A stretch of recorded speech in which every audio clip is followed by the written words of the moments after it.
السلام عليكم، اهلا بيكم في قناة لمسة كروشيه. المرة اللي فاتت وريتكم الابر وانواع الابر ومقاساتها، ووريتكم ليها كذا شكل، وقلت لكم ان في سيليكون وفي منها خشب وفي معدن. النهاردة ان شاء الله هعلمكم اللي هي الخطوة الاساسية للكروشيه، اللي هي عقدة البداية. عقدة البداية دي هي أساس أي قطعة كروشيه، أي منتج هنعمله، أي مشروع ناويين إن شاء الله إن احنا نبتديه. غرزة البداية مفيش أسهل منها. هنستخدم إيه؟ إبرة. المرة اللي فاتت أنا قلتلكوا إن احنا عايزين نستخدم إبرة تكون سهلة معانا، ما تكونش صغيرة وتضايقنا. احنا طبيعي إن احنا هنستخدم إبر صغيرة بس على حسب المشروع اللي احنا عايزين نعمله. الإبرة دي مقاس 4، هي تنفع مع سمك الخيط اللي هنشتغل بيه. لكن عايزة اوضح نقطة كمان، احنا ممكن نشتغل ب4.5، ممكن نشتغل ب5. يعني في كذا نوع ابرة ومقاس ابرة ينفع على سمك الخيط ده. الخيط ده أليس ديفا بتهيألي، او أليس هي البكرة اهي. كل اللي هنعمله النهاردة عقدة البداية. عقدة البداية هعلمها لكم بكذا طريقة. انا جبت لكم اسهل طريقتين او 3، هعرفكم هتشتغلوهم ازاي، وطبعا انت بقى اللي يريحك واللي تشوفيه اسهل ليكي ابتدي بيه ان شاء الله. تمام. الخيط مبدئيا البكرة اهي، ثواني، ادي البكرة. البكرة فيه منها الطرف اللي هو البداية بتاعتها، والطرف اللي هو بقية البكرة. طيب اوكي، هنعمل ايه؟ الطرف الصغير هنخليه في ايدنا اليمين، والطرف الكبير اللي هو بقية البكرة هيبقى في ايدنا الشمال. مبدئيا اي قطعة كروشيه او اي غرزة اللي هي مبدئيا اصلا غرزة البداية او هي اسمها عقدة البداية، لازم نسيب حوالي مثلا 10 15 20 سنتي من الخيط، لازم يكونوا متسابين. احنا قلنا ان البداية اللي هي الفتلة بتاعت البداية دي هتبقى في ايدنا الشمال، هنسيبها كده. طيب احنا قلنا هنسيب 10 سنتي او هنسيب 15، وليكن هنسيب الجزء ده. انا دلوقتي مش معايا مزورة حتى ولا مسطرة اقيس بيها، فخلاص انا هسيب الجزء ده. هنعمل ايه؟ هو انا هوريها لكم يعني بطريقة سهلة شوية، خليها مثلا على 70 عشان تبقى اسهل. قلت لكم هنا ادي الجزء، هنحطها هنا على صابعنا وهنلفها كمان لفة، وبعد ما نلفها هنلف ايدنا ونلف كمان لفة. طيب الجزء الصغير ده نعمل فيه ايه؟ هنحطه هنا كده بس، ثبتناه. تاني ده الطرف اللي هو بداية البقرة، وده بقية البقرة. هنعمل ايه؟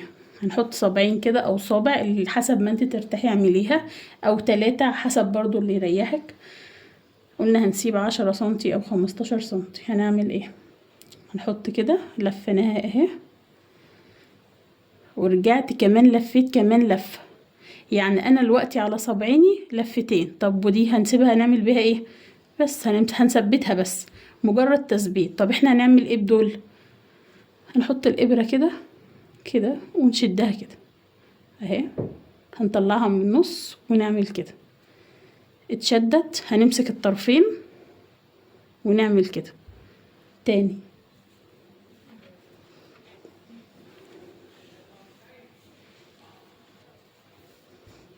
الطرف الصغير هنا زي ما انا قلت، والطرف الكبير هنا. ادي الصبعين هنحطهم كده، ونرجع تاني نلف لفة كمان. هنثبت الطرف عادي خالص بصبعنا.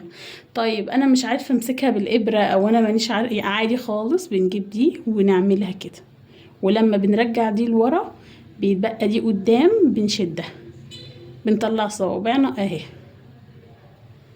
هي دي عقدة البداية اهي. نعملها تاني. انا كده وريتك هياها نفس الطريقة، بس انا وريتك ان احنا شلناها، يعني طلعنا العقدة بصابعنا وطلعناها بالابرة. تاني انا هعيد معاكم الطريقة دي تاني علشان لو حد مش عارف يعملها، هنعملها تاني مع بعض مفيش مشكلة. انا قلت لكم صابعين اهو، بلف كده 1 2 وبثبتها بس هنا.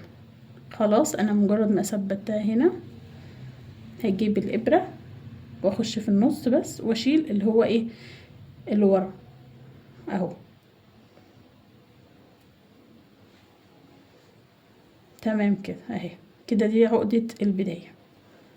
كده انا معايا بداية الخيط واللي هو ايه النهاية. هو مش نهاية، هو يعتبر بقية البكرة. اعملها اخر مرة بالطريقة دي عشان اوريكم الطريقة التانية. ادي 1 2. عايزة ترجعي دي لورا وتشدي دي، سهلة وبسيطة اهي. عايزة تعمليها بالإبرة زي المرة اللي فاتت تمام. في كل الطرق وفي كل يعني اي طريقة هتبتدي بيها، الطريقة اللي انا قلت لك عليها او الطريقة اللي انا لسه هوريها لك، على طول في بداية اي شغل واي نوع خيط الطرف اللي هو بداية البكرة بيبقى في ايدك اليمين، عمره ما ينفع يجي في ايدك الشمال. طيب دي طريقة وخلصناها وقلنا هنجيبها تعمليها انتي، تشدي الفتلة يا اما بايدك يا اما بالابرة، اللي يريحك اعمليه. طيب الطريقة التانية، ادي الخيط هعمل دايرة علامة اكس اهي. تاني ادي الخيط اهو، عملت علامة اكس. بعد ما عملت علامة الاكس دي اهي بحطها هنا، هي كانت كده بحطها هنا. بعد ما حطيتها كده بمسك دي وامسك دو اهو. ادي عقدة البداية. تاني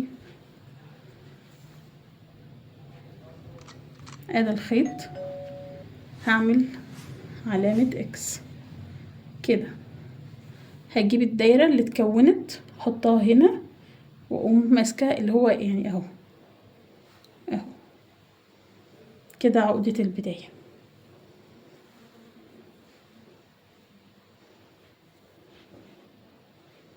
يبقى انا كده شرحت معاكم الطريقتين، اللي هو اول طريقة بلفها على صوابعي، وعندي طريقة ان اعمل كده واشد الخيط اللي ورا، يا اما وهما الاتنين بقوم حاطة الابرة وشدة الخيط اللي ورا.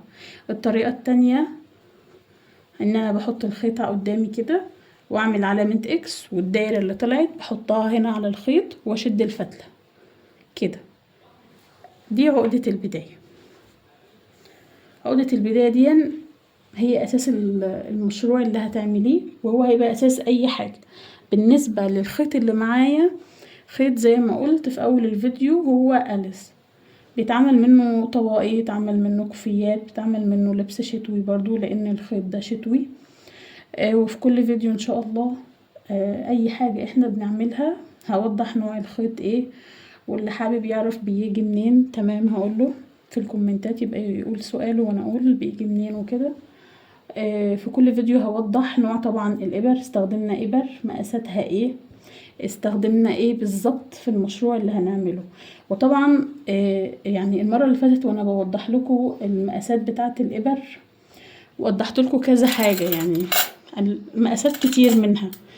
مسكة الابرة زي ما انا كنت قايله لكم المرة اللي فاتت برضو، الابرة اهي الجزء المدبب بتحطي ايدك عليه بس وبتشتغلي. طيب دلوقتي انا واحده عشان بشتغل بقالي كتير، فبالنسبه لي عقده البدايه ما بعملهاش بالطرق دي، انا بعمل عقده البدايه كده وخلصت. بس انا بقولها لك بطريقه مبسطه عشان خاطر تبتدي فيها براحتك. وانا كده خلصت النهارده، وان شاء الله يا رب ان شاء الله تكون طريقه سهله ووصلت لكم. واللي حابب يسأل عن اي حاجه يتفضل في الكومنتات، وان شاء الله اشوفكم المره الجايه.